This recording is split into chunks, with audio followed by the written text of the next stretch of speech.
In this video I have another piece of ordnance from history. What I am showing you is a MON-50, M-O-N-50. This is a directional anti-personnel mine. This was the Soviet, later Russian copy of the American M-18A1 Claymore mine. Now, a little bit of history on this. Reportedly, U.S. advisors were employing the Claymores against VC guerrillas in South Vietnam, early 1960s. This is before 65. The VC were very impressed with the mine, its effectiveness, its ease of use. They captured some. They passed some of those mines off to the Soviet advisors, who officially weren't in South Vietnam but unofficially were. They also passed off the intel reports and the after-action reports about their employment. The Soviets looked at them, read over the reports.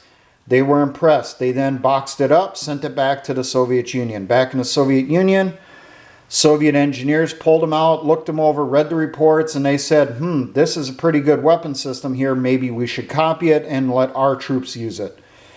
They R&D'd it for about a year, maybe two, and then this was the result.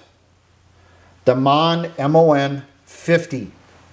This entered service with the Soviet Army in 1965. Its first official combat use by the Red Army was in Afghanistan in 1980. It is still being produced by Russia and Bulgaria. Bulgaria primarily produces them for export. These are used by a lot of countries around the world. If the country does not use the US-made M-18A1 Claymore or its European copies, licensed copies, that country typically will use a MON-50 from Russia, or the former Soviet Union from back in the day. They've just been sitting in inventory for a while. This is a plastic mine. They're typically seen in a very glossy green body, sometimes a more subdued olive green colored body. They've also been seen in a grayish tinted body, which is probably meant more for winter type environments. And I know I've seen pictures from the Middle East of them being in a brownish colored plastic body also. Now, this mine has two cap wells on the top. There's a peep sight in the center, just like on a Claymore. You'll notice there's two slots on here. If you look at the picture more closely, the top one is the peep sight. The bottom one is just a slit where reportedly there was supposed to be a detachable sight that would come with the crate of mines, that you were supposed to slide into the top of there, look over the top to make it easier for sighting in the mine into the kill zone. I cannot find a picture of that sight. It's just a reference. So I don't think it really got anywhere beyond maybe the testing stage. Maybe. It goes into the ground with two scissor legs, just like the M-18A1. But the MON-50's legs are a lot longer. And the metal is a lot more bendable. So you can take this mine, put it in a tree, take the legs, bend the legs, wrap it around the tree to hold it into place. And in the center here, you can see sticking out the bottom, this is a socket for a clamp so that this can be attached in other ways to trees or in an urban environment to attach it to walls. Now, some of the physical details. Its weight is 4.4 pounds, of which 1 pound 10 ounces is the explosive content. It is filled with hexogene, which is an RDX-based explosive that is extremely sensitive. There's actually notes in the Russian manual that you should never open up this mine and mess with the explosive, because he could inadvertently set it off. The explosive mix inside here, I'm going to say, is not very good. There is a lot of residue left over when one of these mines goes off compared to a US Claymore mine. There's considerable difference in how much garbage is left over. So that tells me that the explosive is not detonating or burning fully when it is set off. The frontage on the mine is 9 inches. The height is 6 1/8 inches. That's to the top here. And then you got about another ½ inch or so for the sight. The width, front to back, is 1 3/8 inches. Now, some of the employment ranges here on this. The lethal range is out to 50 meters to the front of the mine. The wound radius to the front of the mine is 300 meters. And this comes out at an arc of 54 degrees to the front of the mine.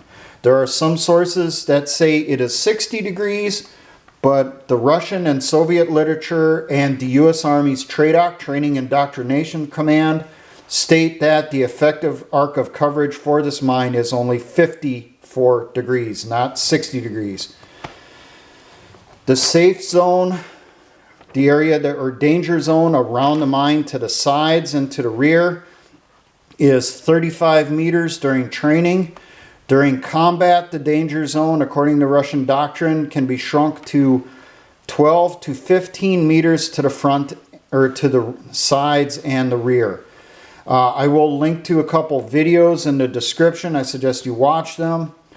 One of them shows a person on a Russian TV show using the MON-50, demonstrating it for the people.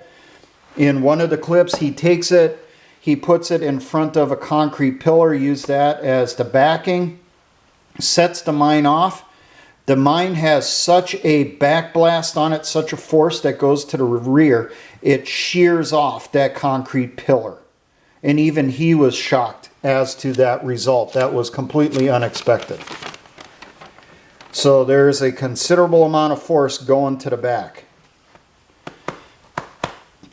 Now, the actual cone for the shrapnel goes from 15 centimeters in front of the mine, spreads out as it's going away from the mine, to approximately a 4 meter wide up and down at approximately 50 meters in front of the mine.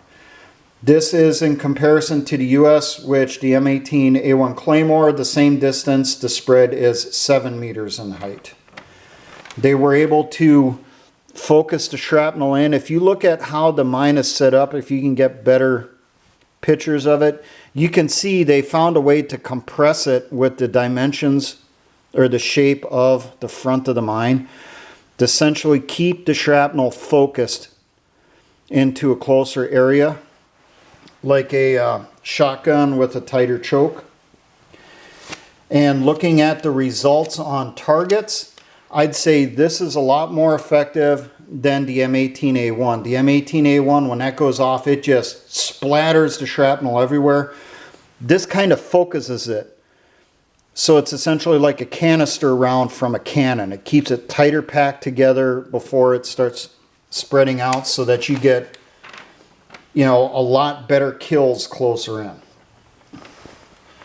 Now the shrapnel on this, reportedly there's 2 different versions. It just depended as to the factory it was produced and when. The main version, the most common version, and it's not marked on the outside of the mine, it's just the way it was packed. The most common version has 485 cylinders packed across the front of the mine here, right behind the front plate. This is in copying what the Viet Cong did with the DH-10 directional mine. They're using the same thing, cylinders. Some of the mines reportedly were also produced with 540 spheres or ball bearings packed across the front. Reportedly amongst the two, the troops on the battlefield think that the ones packed with the cylinders works a little bit better. But obviously there's no empirical data on that. That's just, their impression when they employ them. How these are packaged. These come in a wooden crate. Packs 6 mines to the crate, 3 bags, 3 clamps, 12 priming adapters, which I'm guessing are up in here, and 6 electric detonators. The electric detonators are either going to be an EDP firing wire with blasting cap, or it's going to be an EDPR firing wire with blasting cap. Once again, just depends on the year of manufacture and the plant.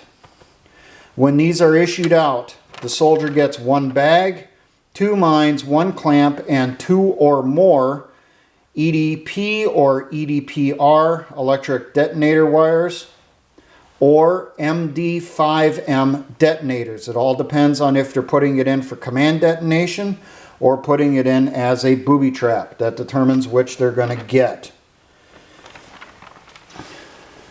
Now I mentioned the clamp, and I'm just going to show this to you quick. This is the clamp that comes in the crate. This right here is a spike that has kind of a screw end on it. Down here you have a clamp so that you can clamp it to objects like to walls. The mine gets screwed onto the end of this piece here. Then you adjust it on this gimbal. And then once you get it positioned the way you want it, you tighten this knob here to lock it in place. Now the fuses that can be used on this are pretty much any Russian fuse, standard Russian fuse that's out there, because they all use the similar threads and similar dimensions. But the primary ones listed in the manual include the VP13 seismic firing device,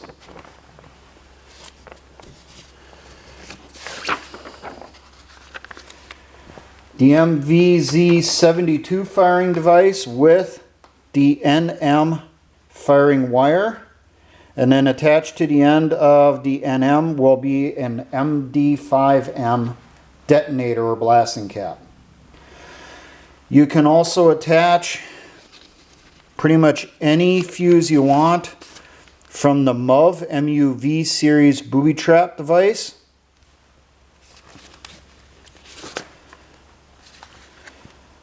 And it also comes with, and this is the primary means for command detonation, the EDPR or EDP firing wire with blasting cap.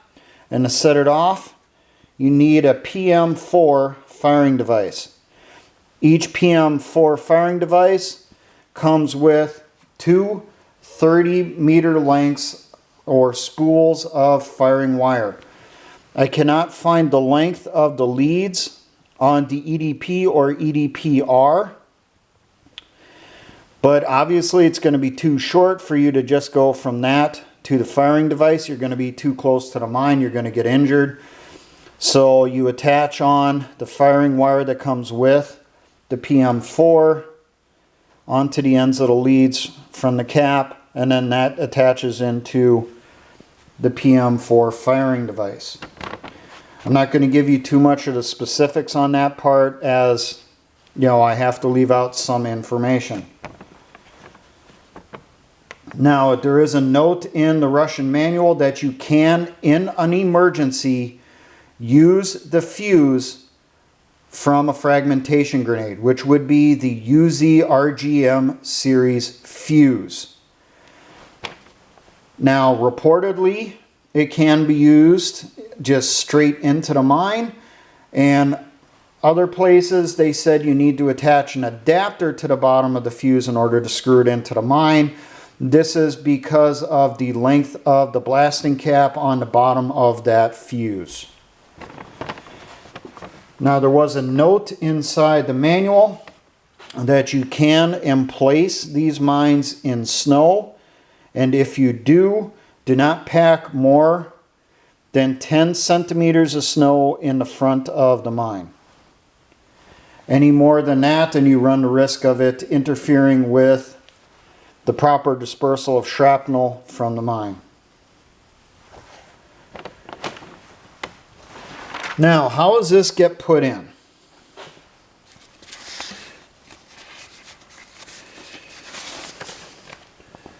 First, obviously, you're going to have the common steps here. I'm going to give you for the Booby Trap, and I'm going to give you for Command Detonated. First off with the Command Detonated, but they all start the same. You draw the mine, draw the bag. If you need the clip, you get the clip or the clamp. You then draw the appropriate means of detonation. For Command Detonation, you're going to need an EDPR firing wire. You're also going to need the blasting wires and one or more Pm4 firing devices. One per mine. Unless you're that quick on getting them swapped out in the middle of an ambush. Inspect everything, make sure that it works. I would do a continuity test on the cap and also on the firing wire to make sure that they work properly. There's no breaks in the wire. Pack the stuff up, go out on the mission. Get to your kill zone. Put your mine in where you want it, covering your kill zone. You're supposed to sight it in to a point approximately 1.5 meters up from the ground at approximately a distance of 25 to 50 meters in front of the mine. I can't get the exact distance out. That's just an estimate. It's not listed in the manual. All it says in the manual is sight it in at 1.5 meters in front of the mine. Get the mine down. Make sure you're covering your kill zone. Fasten that mine in. Either press it down in the ground using the legs. Attach it to the clamp wherever you got the clamp attached to. Check your sight. Make sure it's still in position. At that point, you're going to remove one of the shipping caps and you're going to screw in the EDPR blasting cap and firing wire. You do not need a separate adapter for it, is what it looks like. Screw it into there. String back your wire. Tie it off to a stake, a tree. If there's nothing in the area, take the leads off the EDPR firing wire, wrap it around the mine a couple times, and then take the running end, put it through the wire on the back, run it back, attach in your firing wire, make sure to secure it good, run the firing wire back to your fighting position or firing position, and then attach in your Pm4 firing device. Now, I do not find any information on the Pm4 that says there is a separate safety on it. I do not know if there is one. But some of the video footage I've seen on it, and I can't find the video footage now, it looks like when you're ready to fire, you just pick it up, hold it in your hand, and then you just smack it. Or I've seen some of them take the Pm4 here, put the button side facing down, hold it over the hand, smack it that way, or smack it against a rock or a log to send the electrical impulse through the firing wire, setting off the cap.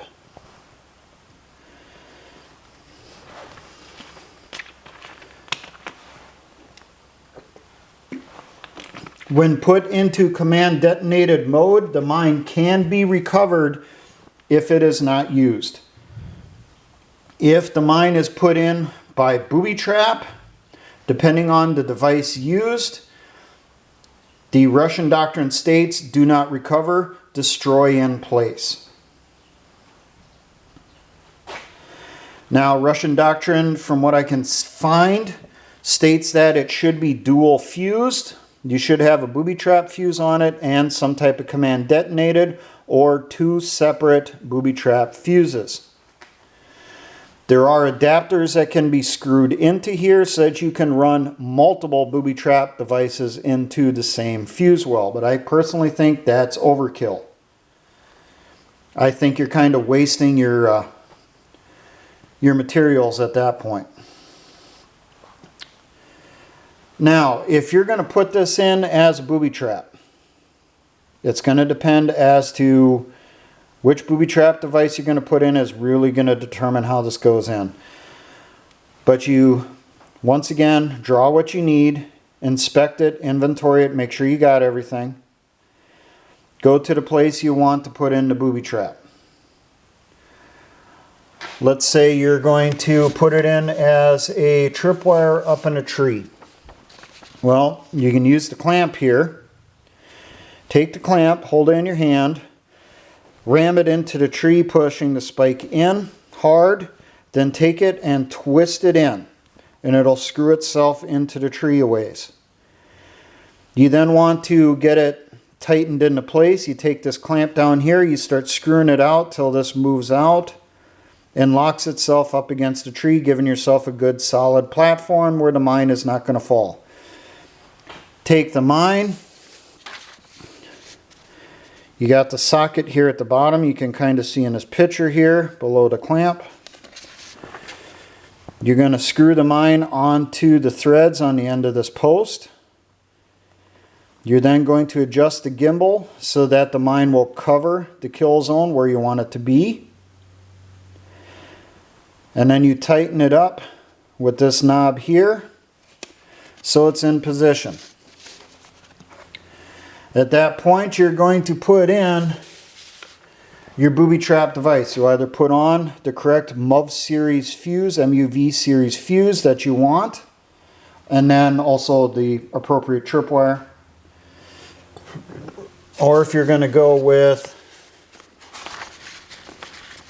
one of the firing devices, the VP13 or the MVZ72, you will put the device down near the mine or attach it near the mine.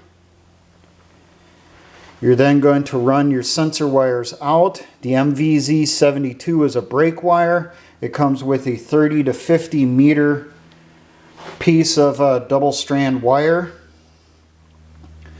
Run it out across your kill zone. Tie off the wire or attach the wire to stakes, trees, across the hallway, whatever you so come up with. These wires are not insulated. I don't think it really matters if the wires touch because you're not going to get it all off of the spool, so it's still going to make contact on the spool. So there's not a lot of info on this. I'm not in the Russian Army. You then take the end of the brake wire. There's going to be a connector. It screws into a cap right here. And then you're going to go through. You're going to install the battery, and the MVZ72 takes one D-cell battery. You're then going to take your NM firing wire. You're going to attach one MD5N detonator blasting cap to the bottom here. Underneath, there's a shipping plug here that you can see in the picture. You take that out, screw the MD5M into there, put that into the mine. Run the leads from the NM5 back, connect it into its correct location on top of the MVZ72 firing device. She's live, ready to go. Why Russian doctrine says put the battery in first before doing that other stuff, I don't know. Maybe the theory is in case there's a problem, it'll go off and it'll just set off the blasting cap. I don't know. Personally, Western doctrine would be don't put the damn battery in until after the whole system is set up in case there's a catastrophic failure.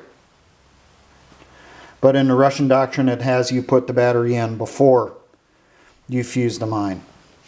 Now, there is a note in the Russian literature in the manual that if it is emplaced with a VP13 seismic fuse, and this one takes 6 1.5 volt batteries. I'm not sure the exact type. My guess is probably double A's, but I'm not certain.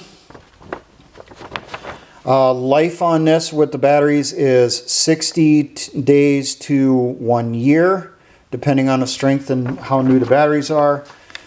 The MVZ72, life on it looks like it's supposed to be 2 weeks to 4 weeks, depending on the strength of the battery. Now, Russian doctrine states if the mine is emplaced with either of these two firing devices, the VP13 or the MVZ72, you do not recover the mine. You destroy the mine and the firing device in place.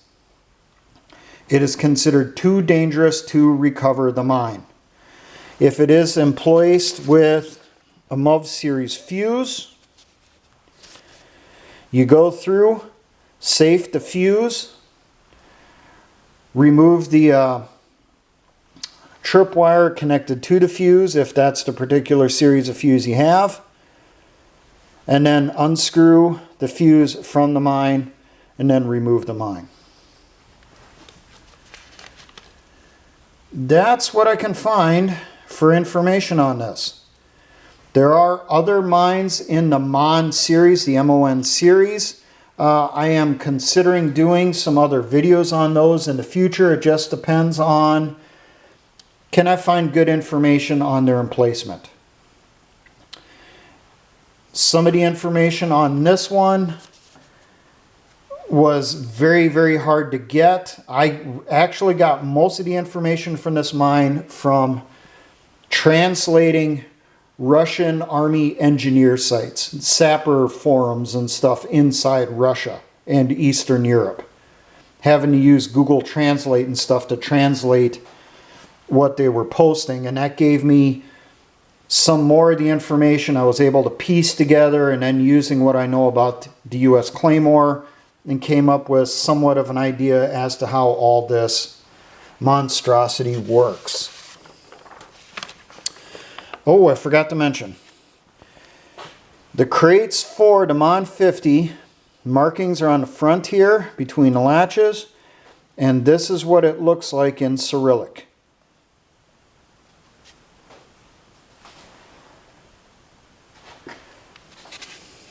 So I was going to mention that when I mentioned what's inside the crates, and then I completely glossed over that part.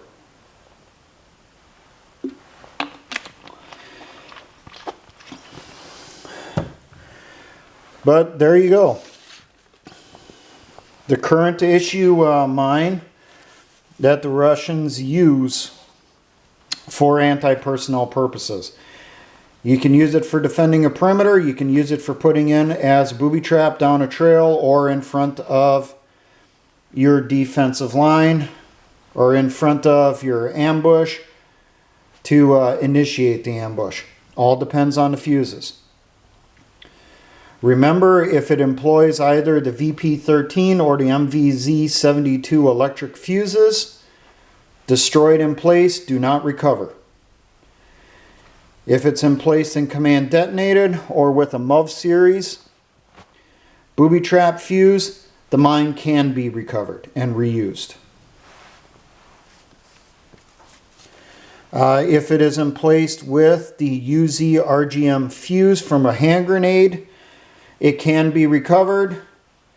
Just remember, be extremely careful because you don't know how weak the pin is on that grenade fuse.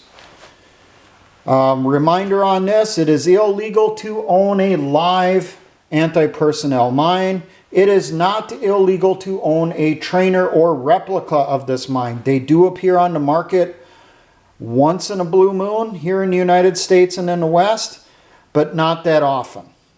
This is one of those mines I would love to get a hold of. If I get a hold of an actual training aid example of it someday in the future, maybe I'll go through and I'll do an actual full-up, emplacement video like I'm on the ambush site putting it in. I would love to do that. I just got to get a hold of the replica first along with the appropriate items to go with it. Now, for all my engineer brothers and the Patriot militia movements, always remember, essayons.